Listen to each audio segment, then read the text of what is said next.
আজকে আমি আমার মাকে খুব যথেষ্ট পরিমাণ মিস করতেছি। কেন জানেন? যে জায়গার মধ্যে কোনোদিন এক গ্লাস পানি ঢেলে খেতাম না, তাল পেলে ভাত খাওয়ার কথা তো দূরে, এক গ্লাস পানি ঢেলে খেতাম না। যে জায়গার মধ্যে বছরের মধ্যে নিজের একটা শার্ট ওয়াশ করতাম না, নিজে ভালো করে কোনো একটা ঘরের মধ্যে কাজ করতাম না, একটা পেঁয়াজ পর্যন্ত কখনোই কুটিনি, একটা মরিচ পর্যন্ত কখনোই কুটিনি। এখানে বিদেশ আসার পর মাঝে মধ্যে মন চায় যখন রান্না করি, কি জীবন আসলাম, কি জীবন এটা, এটা কোনো জীবন? মাঝে মধ্যে মনে হয় এটা কুত্তার জীবনের চেয়ে অদম। কেন জানেন? সকাল টাইম 9টার সময় ডিউটিতে যাই, রাত 12টায় আসি। 9টার আগে কিন্তু দোকানে যেতে হয়, রাত 12টায় আসে।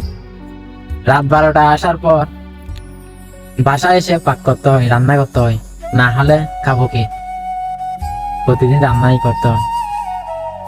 আর প্রতিদিন তো শরীর তো সুস্থ থাকে না, মাঝে মধ্যে কাজ করতে করতে শরীরটা ক্লান্ত হয়ে আসে। তখন মন চায় বিদেশ আর করবো না, প্রবাস আর থাকবো না, মায়ের কাছে চলে যাবো। তখন মাকে এত পরিমাণ মিস করি, সেটা সীমার বাইরে, বলার মতো না।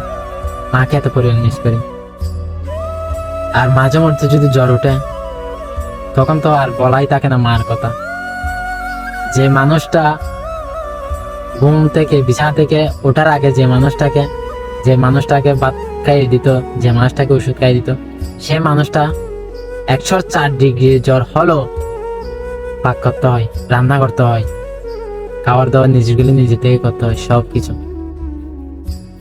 একটা মানুষ যখন 9টার সময় দোকানে যায়, 9টার সময় যাই, রাত 12টায় আসে, 15-16 ঘন্টা ডিউটি, 15-16 ঘন্টা ডিউটি করা আসার পর পাক করতে 2 পয়সার মন চাই না।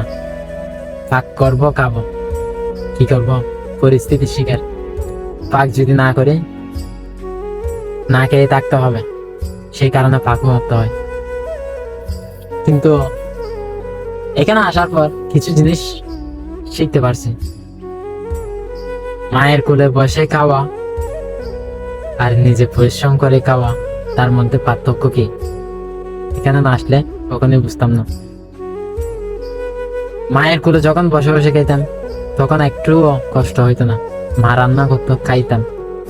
একবারে চিন্তা করে নেই আমার মা কতটুকু কষ্ট করে রান্না করে, এই জিনিসটা কখনোই চিন্তা করিনি। মা থেকে শত অসুস্থ হলো, মা কিন্তু রান্না করে আমাদের জন্য খাবারটা রেডি করে রাখতো। আর এখানে একটু জ্বর হলে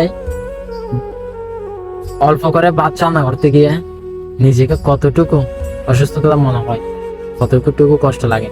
আর একজন মা কখনোই নিজের সন্তানদের জন্য কষ্ট মনে করেন, দিনের পর দিন পরিশ্রম করে যায়। আসলে একটা জিনিস কি জানেন? পৃথিবীতে সবচেয়ে মূল্যবান সম্পদ হলো মা।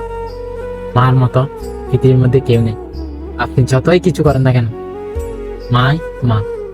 মার দ্বিতীয় কোনো অক্ষর নাই।